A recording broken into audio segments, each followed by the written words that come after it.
Pada kesempatan ini kita akan bahas tentang keajaiban istighfar. Saudaraku seiman, banyak sekali ayat Al-Quran dan hadis Nabi SAW mengingatkan masalah ini. Dan juga kita akan dengarkan nanti perkataan para salafus salih tentang keajaiban istighfar dan dahsyatnya. Begitu juga insya Allah kita akan sebutkan apa yang didapatkan pada saat seseorang melazimkan istighfar itu. Mungkin sebagian orang terlintas di benaknya, istighfar kami semua sudah tahu. Tapi pertanyaannya, apakah anda sudah rutinkan? Nanti akan lebih jelas insya Allah dengan statement para ulama salaf tentang masalah ini. Beranjak bahasan kita saudaraku seiman, perintah Allah subhanahu wa ta'ala kepada nabinya Muhammad sallallahu alaihi wa ala alihi wa sahbihi wasallam yang sudah diampuni dosanya yang lalu dan akan datang. Allah berfirman, A'udzu billahi minasyaitonir rajim, dalam surah An-Nasr ayat 3, fasabbih bihamdi rabbika wastaghfir innahu kana ghaffara. Maka bertasbihlah engkau hai Muhammad dengan memuji Tuhanmu dan mohon ampunlah kepadanya. Padahal Nabi Muhammad SAW sudah diampuni dosa-dosanya yang lalu dan akan datang. Sesungguhnya Dia Allah adalah zat yang maha penerima taubat. Juga dalam ayat yang lain dalam surah Muhammad ayat 19, Allah memerintahkan nabinya Muhammad SAW istighfar. A'udzu billahi minasyaitonir rajim wastaghfir li dzambik walil mu'minina wal mu'minat wallahu ya'lamu mutaqallabakum wa mathwaakum. Dan mohonlah ampun bagi dosamu hai Muhammad dan bagi dosa orang-orang beriman laki-laki dan orang beriman perempuan, dan Allah Maha mengetahui tempat kamu berusaha dan tempat tinggalmu. Juga baginda Nabi sallallahu alaihi wa ala alihi wa sahbihi wasallam bersabda, wallahi inni la astaghfiranna Allah wa atubu ilaihi fil yawmi akthara min 70 marrah. Demi Allah, padahal beliau tidak butuh untuk sumpah, tapi untuk memastikan tentang pentingnya pengucapan istighfar di lisan setiap orang di antara kita. Beliau mengatakan, demi Allah, aku selalu beristighfar kepada Allah. Artinya pengucapan permohonan maaf kepada Allah dan bertaubat kepadanya. Maksudnya mengucapkan ikrar tidak akan mengulangi kesalahan dalam setiap harinya lebih daripada 70 kali. Dan hadis ini hadis sahih diriwayatkan oleh Imam Muslim. Juga dalam riwayat yang lain Nabi SAW sebutkan fil yaumi mi'ata marrah, dalam setiap hari sampai 100 kali. Saudaraku seiman, para ulama salaf menjelaskan kepada kita bagaimana kedudukan istighfar. Bermula dari perkataan sahabat yang mulia Abu Musa al-Ash'ari radhiyallahu anhu. Beliau mengatakan, dahulu kita memiliki dua pelindung dari azab atau siksaannya Allah. Salah satunya telah pergi, yaitu keberadaan Rasulullah sallallahu alaihi wa ala alihi wa sahbihi wasallam di tengah-tengah kita. Selama Nabi masih hidup SAW, mereka tinggal datang ke Nabi mengatakan mohon ampunlah untuk kami. Tapi sekarang Nabi sudah meninggal, maka sudah hilang satu kesempatan itu untuk menghilangkan azab, gangguan, gempa, banjir, bencana, kesulitan, wabah seperti sekarang. Dan tersisa satu, yaitu istighfar. Apabila ia juga telah pergi dari lisan seseorang di antara kita, maka niscaya kita binasa. Rabi' ibn Haytham rahimahullah, seorang ulama tabi'in berkata, merendahlah kalian kepada Rabb kalian, berdoalah kepadanya di kala senggang, maka Allah telah berfirman dalam hadis qudsi, man da'ani fir rakha'i ajabtuhu fi syiddah. Siapa yang memohon kepadaku pada saat dia senggang, aku akan penuhi kebutuhannya pada saat lagi sempit. Wa man sa'alani a'taitu, dan siapa yang memohon kepadaku pasti aku akan beri, kata Allah. Wa man tawadha'a li rafa'tu, dan siapa yang merendah karena aku akan angkat derajatnya. Wa man tafarraga li rahimtu, dan siapa yang meluangkan waktu untuk ibadah kepadaku, aku akan kasihi dia. Wa man istaghfarani ghafartulah, dan siapa yang memohon istighfar kepadaku, memohon ampun, aku pasti akan memaafkan kesalahannya. Sahal radhiyallahu anhu telah berkata tentang istighfar dalam menghapus dosa. Beliau mengatakan, Permulaan istighfar adalah pengampunan atau memanggil Allah. Kemudian akan bergantung kepada Allah, lalu kemudian tidak akan mengulangi kesalahan-kesalahan. Ibnul Jauzi berkata rahimahullah, iblis berkata, aku membinasakan anak cucu Adam dengan dosa, dan mereka membinasakanku dengan istighfar dan ucapan la ilaha illallah. Manakala aku melihat hal itu pada mereka, aku tanamkan hawa nafsu pada mereka, di mana mereka berbuat dosa tapi mereka tidak beristighfar, karena mereka mengira diri mereka telah berbuat baik. Dan kata para ulama menanggapi statement Ibnu Jauzi rahimahullah, yang pertama syaitan tanamkan adalah supaya manusia lalai berbuat dosa. Pada saat dia sudah berbuat dosa, syaitan akan lalaikan dia supaya tidak istighfar, karena istighfar adalah kata kunci dihilangkan dosa tersebut dan akhirnya azab Allah tidak datang. Qatadah rahimahullah berkata, Al-Quran menunjuki kalian penyakit dan juga obat sekaligus untuk menyembuhkan kalian. Penyakit kalian adalah dosa-dosa, dan obat penyembuh kalian adalah istighfar. Permasalahan apapun akan selesai dengan istighfar. Andai saja sebuah wilayah disepakati dari pemimpinnya sampai masyarakatnya memasyarakatkan dan membudayakan istighfar di lisan mereka, di meja-meja makan mereka, di halaman rumah mereka, di meja-meja kerja mereka, di masjid mereka, di pasar mereka, demi Allah wahai saudaraku seiman, permasalahan di wilayah itu akan selesai semuanya dan rezeki akan terbuka seluas-luasnya. Anda akan dengarkan nanti kurang lebih 9 manfaat daripada istighfar itu sendiri. Ali radhiyallahu anhu berkata, sahabat Nabi yang mulia ini berkata, yang aneh adalah orang yang binasa padahal keselamatan ada bersamanya.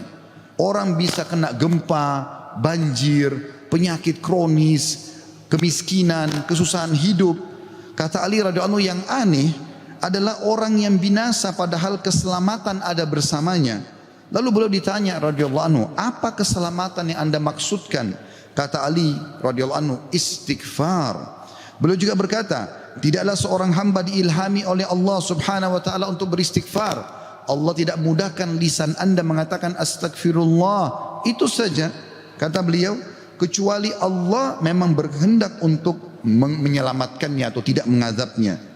Seseorang soleh juga berkata, hamba berada di antara dosa dan nikmat, keduanya tidak akan menjadi baik kecuali mensyukuri nikmat dan istighfar dari dosa-dosa.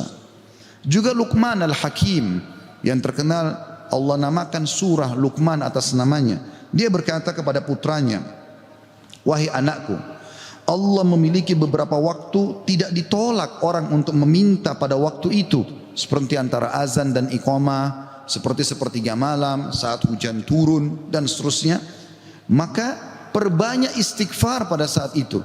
Beliau bukan menyuruh anaknya minta hajat, tapi disuruh beristighfar. Karena dengan istighfar ternyata hajat-hajat kita walaupun kita tidak minta dipenuhi oleh Sang Pencipta Allah Subhanahu wa taala.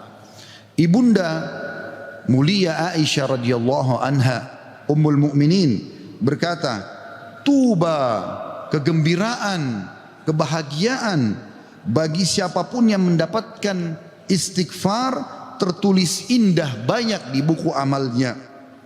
Abu Al-Minhal juga berkata rahimahullah, tidaklah seorang hamba didampingi di dalam kuburnya oleh pendamping yang lebih dicintai daripada istighfar yang dia ucapkan semasa hidupnya.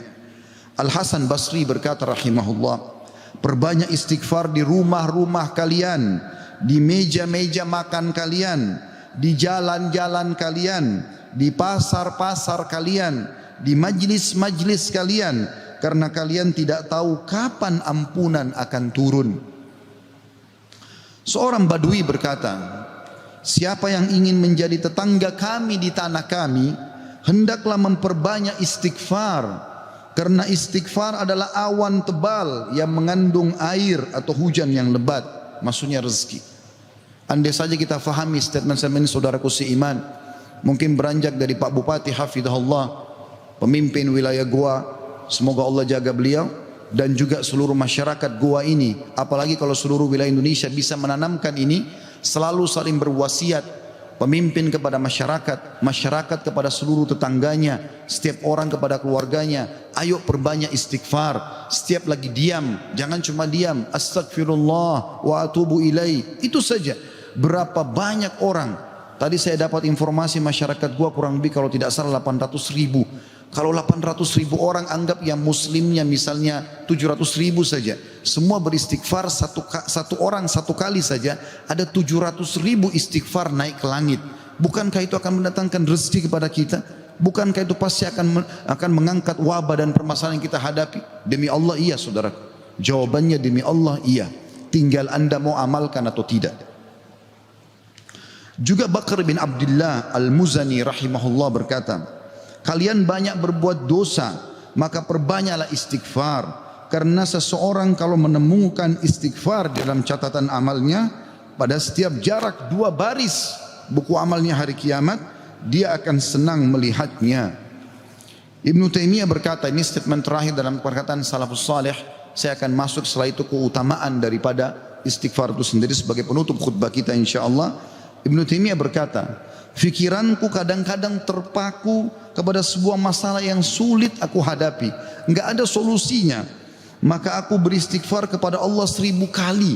Astagfirullah wa atubu ilaih, astagfirullah wa atubu ilaih. Terus saya ucapkan 1000 kali sampai dadaku dilapangkan dan masalah yang sulit pun terpecahkan. Aku kadang berada di pasar, masjid atau sekolah, tapi hal itu tidak menghalangiku dari zikir dan istighfar sampai aku meraih apa yang aku inginkan. Istighfar teman-teman sekalian. Baik, kira-kira orang yang bertanya, apa yang saya dapatkan kalau saya beristighfar? Yang pertama, akan dicatatkan pahala buat anda sendiri. Karena istighfar ucapan yang tidak butuh energi banyak, hanya lisan dan bibir kita yang tergerakkan, ya, suara sedikit saja, tidak ada energi yang besar. Itu adalah ibadah yang besar pahalanya. Allah subhanahu wa ta'ala memerintahkan kita dan memerintahkan juga Nabinya Muhammad sallallahu alaihi wasallam untuk beristighfar kepadanya. Allah berfirman di dalam surah Mu'min ayat 55, A'udzu billahi minasyaitonir rajim, fasbir inna wa'dallahi haqqun wastaghfir li dzambik wastaghfir li dzambika wasabbih bihamdi rabbika bil ashi wal ibkar. Maka bersabarlah kamu, hai Muhammad dan pengikutmu, dalam melalui kehidupan dunia dengan segala macam cobaannya. Toh ada kehidupan akhirat yang akan abadi dengan nikmat. Karena sungguhnya janji Allah itu benar, tidak ada kedustaan. Salat, puasa, zakat, bakti sama orang tua, bersedekah, zikir, doa, apa saja kerjakan, semua akan kau dapatkan hasilnya. Dan mohonlah ampunan untuk dosamu hai Muhammad, dan pengikutmu juga perintahkan mereka lakukan itu. Dan bertasbihlah seraya memuji Tuhanmu pada waktu pagi atau pada waktu petang dan juga pagi hari. Kemudian juga Allah mengatakan dalam surah Al-Muzammil ayat 20, a'udzubillahi minasyaitonir rajim, wastaghfirullah innallaha ghafurur rahim. Dan mohonlah selalu ampunan kepada Allah, istighfar. Sesungguhnya Allah Maha Pengampun lagi Maha Penyayang. Dan yang terakhir ayat Al-Quran adalah Al-Imran 133. Tentu ayat banyak sekali tapi saya singkatkan di sini karena khutbah Jumat. A'udzu billahi minasyaitonir rajim. Wasari'u ila magfiratin min rabbikum wa jannatin arduhas samawati wal ardu iddat lil muttaqin. Dan bersegeralah kamu kepada ampunan dari Tuhanmu dan kepada surga yang luasnya seluas langit dan bumi yang disediakan untuk orang-orang beriman. Yang kedua saudaraku seiman, istighfar sebab utama datangnya rezeki. Allah menyebutkan dalam Al-Quran, ya, apa yang diucapkan oleh lisan nabinya yang mulia Nuh alaihissalam dalam surah Nuh ayat 10 sampai ayat 12. A'udzu billahi minasyaitonir rajim. Faqultu astaghfiru rabbakum innahu kana ghaffara yursilis samaa 'alaikum midrara wa yumditkum bi amwalin wa banina wa yaj'al lakum jannatin wa yaj'al lakum anhara. Maka aku berkata kepada kaumku, ya Allah, kata Nabi Nuh, mohonlah ampun kepada Tuhan kalian. Sesungguhnya Dia Allah adalah Maha Pengampun. Niscaya dengan mohon ampun istighfar kalian itu, Dia Allah akan mengirimkan hujan kepadamu yang lebat, dan memperbanyak harta juga anak-anakmu, dan mengadakan untukmu kebun-kebun, dan mengadakan di dalamnya sungai-sungai. Juga dalam surah Hud ayat 52, Allah Subhanahu wa taala berfirman, A'udzubillahi minasyaitonir rajim. Ya qaumi, Nabi Hud berkata alaihissalam, ya qaumi istaghfiru rabbakum thumma tubu ilaihi yursilis samaa 'alaikum midrara wa yazidkum quwwatan ila quwwatikum wa la tatawallaw mujrimin. Hai kaumku, kata Nabi Hud alaihissalam, banyaklah mohon ampunlah kepada Tuhan kalian dan bertobatlah kepadanya. Niscaya pasti dengan istighfar dan tobat kalian Dia menurunkan hujan yang sangat deras atasmu. Maksudnya subur, hujan bukan mematikan tapi membawa berkah. Dan Dia akan menambahkan kekuatan kepada kekuatanmu. Fisikmu akan kuat, fikiranmu, jiwamu akan sehat. Dan janganlah kamu berpaling dengan berbuat dosa. Al-Qurtubi rahimahullah berkata tentang tafsir surah Hud ayat 52, di dalam ayat-ayat ini terdapat dalil bahwa istighfar digunakan untuk meminta rezeki dan hujan. Juga Ibnu Katsir berkata rahimahullah dalam tafsir beliau surah Hud ayat 25, jika kalian bertobat dan memohon ampunan kepada Allah serta kalian mentaatinya, niscaya Allah akan memperbanyak rezeki kalian, memberikan kalian minum dengan nikmat-nikmat langit, mengeluarkan untuk kalian nikmat-nikmat bumi, menumbuhkan untuk kalian tumbuh-tumbuhan, mengalirkan untuk kalian air, dan menjadikan untuk kalian kebun-kebun. Di dalamnya terdapat berbagai macam buah-buahan, dan Dia menyelingi di antara kebun-kebun tersebut sungai-sungai yang mengalir. Yang ketiga, saudaraku seiman, istighfar sebab masuk ke dalam surga. Sebagaimana kita sudah tahu bersama-sama, salah satu zikir pagi dan petang yang sangat dianjurkan adalah membaca Sayyidul Istighfar, tuannya istighfar, yaitu lafadznya sebagaimana dinukil dari Nabi SAW. Beliau mengatakan, Allahumma anta rabbi la ilaha illa anta khalaqtani wa ana abduka wa ana ala ahdika wa wa'dika mastata'tu a'udhu bika min syarri ma sana'tu abu'u laka bi ni'matika alayya wa abu'u bidzambi faghfirli fa innahu la yaghfirudz dzunuba illa ant. Yang artinya, ya Allah, sungguhnya Engkau adalah Rabbku, penciptaku. Tidak ada Tuhan yang berhak disembah kecuali Engkau. Engkaulah yang telah menciptakanku dan aku adalah hambamu. Aku senantiasa berada dalam perjanjian bersamamu. Maksudnya mentauhidkan Allah dan tidak bermaksiat. Dan aku yakin akan janjimu tentang pahala bagi orang mukmin semampuku. Aku berlindung kepadamu dari kejelekan yang aku perbuat. Aku mengakui nikmatmu kepadaku serta aku mengakui dosaku. Oleh karena itu ampunilah aku, karena sungguhnya tidak ada yang mengampuni dosa kecuali Engkau. Kata Nabi SAW, siapa yang mengucapkan ini, man qalaha minan nahari mukinan, dia yakin, besok dia ucapkan di siang hari atau pagi hari dengan yakin dalam hatinya, famata min yaumihi, kemudian dia meninggal pada hari itu, qabla an yumsiya, sebelum tiba di sore hari, fahuwa min ahlil jannah, dia pasti masuk ke dalam surga. Wa man qalaha minal laili wa huwa muqinun biha, dan siapa ucapkan walaupun sekali saja di malam hari, famata, maka kemudian dia mati, qabla an yusbih, sebelum dia tiba pagi hari, fahuwa min ahlil jannah. Yang keempat, istighfar adalah sebab dihapuskannya dosa. Mohon maaf kalau sedikit panjang, saya minta waktu sekian beberapa menit lagi. Kata ada berkata radhiyallahu rahimahullah, sesungguhnya Al-Quran menunjuki kalian tentang penyakit dan penyembuhannya, yaitu dosa adalah penyakit dan penyembuhannya adalah istighfar. Allah berfirman, a'udzubillahi minasyaitonir rajim, dalam surah Al-Imran 135, walladzina idza fa'alu fahishatan aw zalamu anfusahum dzakarullaha fastaghfaru lidzunubihim wa man yaghfiru dzunuba illallah wa lam yusirru ala ma fa'alu hum ya'lamun. Dan juga orang-orang yang apabila mengerjakan perbuatan keji dan menganiaya diri mereka, kalau mereka buat dosa, maka mereka ingat kepada Allah lalu mereka memohon ampun terhadap dosa-dosa mereka, dan siapa lagi yang dapat mengampuni dosa selain Allah, dan mereka terus mereka tidak meneruskan perbuatan dosa itu sedang mereka mengetahuinya. Kemudian teman-teman sekalian, selanjutnya adalah yang kelima, istighfar mencegah hukuman dari Allah Subhanahu wa taala. Saya ambil satu saja. Al-Hasan Basri rahimahullah berkata, wahai anak Adam, meninggalkan dosa lebih ringan bagimu daripada mencari taubat, dan ketahuilah bahwasanya pada saat kau meninggalkan perbuatan dosa atau kau beristighfar pada saat berbuat dosa, maka azab Allah tidak akan datang Karena Allah berfirman dalam surah Al-Anfal ayat 33, A'udzu billahi minasyaitonir rajim, wa ma kana Allahu liyu'adzibahum wa anta fihim, wa ma kana Allah mu'adzibahum yastaghfirun. Dan Allah sekali-kali tidak akan mengadab mereka sedangkan kamu berada di tengah-tengah mereka, hai Muhammad, dan tidak pula Allah akan mengadab mereka sedang mereka selalu memohon ampun. Yang keenam, istighfar sebab diangkatnya derajat. Dalam sebuah hadis, ajarkan bab ini kepada anak anda. Dalam hadis riwayat Ahmad dengan sanad hasan, kata baginda Nabi SAW, Inna Allah Azza wa Jalla yarfa'ud darajati lil abdi salihi fil jannah, fayaqulu ya Rabbi anna li hadhihi, fayaqulu bi istighfari waladika lak.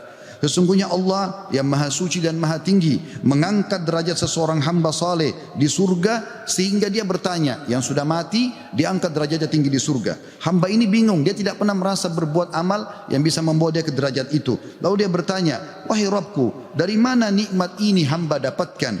Maka kata Allah SWT, dari istighfar anakmu untukmu.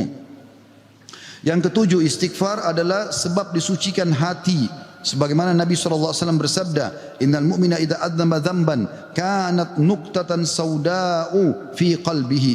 Kalau seorang mukmin berbuat dosa akan menjadi titik hitam dalam hatinya. Fa in taba wa naza' wastaghfara su'ika qalbuhu minha. Kalau dia bertaubat kemudian dia beristighfar kepada Allah, meninggalkan dosanya, maka akan diangkat noda hitam itu dalam hatinya. Fa in zadat hatta taklufa qalbuhu fadzalika ar-rana alladhi dzakarahu Allah fi kitabihi kalla barrana ala qulubihim ma kanu yaksibun. Dan kalau seandainya dia bertaubat dan meninggalkannya serta beristighfar, hatinya kembali bersih darinya, dan kalau dia tambah melakukan dosa, maka bertambah pula titik hitam itu sampai menutupi seluruh hatinya. Dan itulah makna kalimat ar-ran dalam firman Allah Subhanahu wa taala, sekali-kali apa yang selalu mereka usahakan itu menutupi hati mereka. Surah Al-Mutaffifin ayat 14. Dua poin yang terakhir teman-teman sekalian, yang kedelapan adalah istighfar sebab memperoleh anak dan keturunan. Dinukil dalam sebuah riwayat disebutkan oleh Abu Hanifah rahimahullah dalam musnadnya, bahwasanya seseorang datang mengeluh dari Jabir bin Abdullah radhiyallahu anhu. Seseorang mengeluh kepada Nabi SAW lalu berkata, ya Rasulullah, ya sesungguhnya aku, orang semua punya anak tapi aku sendiri yang tidak punya anak. Maka kata Nabi SAW, mana kau dari dua senjatamu, memperbanyak sedekah dan istighfar, maka dengannya kau akan diberikan rezeki. Kata Jabir bin Abdullah, orang itu pun mengamalkan, lalu saya menyaksikan orang itu dikaruniai 9 orang anak, semuanya laki-laki. Kesembilan dan terakhir adalah istighfar sebab menikmati kesehatan dan kekuatan. Sebagaimana dijelaskan dari dalam surah Hud ayat 52, dan sudah saya bacakan tadi ayatnya, saya tidak ulangi, tapi potongan ayatnya adalah yazidkum quwwatan ila quwwatikum. Istighfar menyebabkan bertambahnya kekuatan di atas kekuatan. Izinkan saya teman-teman sekalian menyampaikan sebuah kisah yang berhubungan dengan masalah ini, atau dua buah kisah ringkas. Ada seseorang di Irak dulu pernah berdagang, kemudian dia menemukan semua pedagang di pasar laku barangnya kecuali dia, dan dia orang miskin. Dia mengatakan, saya pun dulu di dekat barang saya sampai menjelang sore belum laku-laku. Maka tiba-tiba saya mengingat firman atau sabda Nabi SAW, man aksara istighfar, siapa yang memperbanyak istighfar, ja'alallahu lahu min kulli hammin faraja, Allah akan berikan kelapangan dari setiap kesedihannya, wa min kulli dikin makhraja, dan jalan keluar dari setiap masalahnya, dan juga razaqahu min haitsu la yahtasib, maka Allah akan berikan rezeki dari tempat tidak disangka-sangka. Maka dia bilang, saya pun beristighfar kepada Allah, dan terjadi satu keajaiban yang luar biasa. Ternyata datang kepadaku hampir seluruh pedagang pasar datang, dan mereka memperebutkan barang daganganku. Terakhir kisah seseorang yang bernama Abu Yusuf, saudaraku seiman, di musim haji, seorang syekh, dalam kisah ini tidak disebutkan namanya siapa, sedang menyampaikan masalah istighfar. Datang seseorang setelah pengajian bernama Abu Yusuf lalu berkata, Syekh, saya ingin bercerita tentang manfaat istighfar yang anda sampaikan tadi. Kata syekhnya, silakan. Dia bilang, saya menikah bertahun-tahun tidak punya anak sama sekali, dan saya sama istri saya sedih. Lalu satu waktu saya pernah mendengarkan sebuah siaran tentang makna ya firman Allah SWT surah Nuh ayat 10 sampai ayat 12, tadi sudah saya bacakan ayatnya, bahwasanya orang kalau istighfar akan diturunkan hujan dari langit, diberikan keturunan dan juga harta. Lalu saya mengatakan kepada istri saya, wahai Ummu Yusuf, ayo kita istighfar, sudah bertahun-tahun kita berusaha berobat sana sini tidak punya anak. Maka dia sama istrinya yang mengatakan, kami pun beristighfar tidak mengenal waktu, tidak mengenal tempat kecuali di WC. Kita tidak baca di WC, di tempat tidur, di ruang makan, di halaman, selalu baca. Dan subhanallah kata dia Syekh, bulan itu Ummu Yusuf hamil dan lahirlah Yusuf. Begitu selesai hamil lagi masa nifas, saya bilang Ummu Yusuf, kita sudah bertahun-tahun tidak punya anak. Ayo kita istighfar kepada Allah untuk anak yang kedua. Kata dia, Anda tahu Syekh, selesai nifas Ummu Yusuf hamil dan kami dapat lagi anak kedua. Dua-duanya laki-laki. Setelah anak kedua lahir di masa nifas saya bilang lagi, wahai Ummu Yusuf, kita beristighfar kepada Allah untuk anak yang ketiga. Maka saya sama Ummu Yusuf beristighfar yang ketiga dan ternyata selesai masa nifas hamil dan juga melahirkan di tahun ketiga anak laki-laki yang ketiga. Kata syekhnya, semoga Allah berkahi. Itu betul-betul firman Allah. Allah mengatakan Allah tidak akan pungkiri janjinya. Dia mengatakan belum selesai kisah saya Syekh. Setelah itu Ummu Yusuf berkata, wahai Abu Yusuf, kita berhenti dulu istighfar untuk mohon anak, istighfar untuk yang lainnya, tapi permohonan anak berhenti dulu sampai anak-anak besar. Kami sepakat 2-3 tahun kemudian saya mengatakan, Ummu Yusuf, sekarang saatnya kita minta agar Allah berikan kita anak perempuan yang cantik dan salihah. Maka kami pun beristighfar dan ternyata Ummu Yusuf hamil dan sekarang saya di musim haji, wahai Syekh, sedang datang bersama Ummu Yusuf yang baru saja melahirkan bersama dengan bayinya, bayi perempuan. Aqulu qauli hadza, saya sudah mengucapkan perkataan saya ini, wa astaghfirullah li wa lakum, dan saya beristighfar kepada Allah, mengajak jamaah istighfar kepada Allah, fastaghfiruhu innahu huwal ghafurur rahim, beristighfarlah sungguh Dia Maha Pengampun dan juga Maha Pengasih.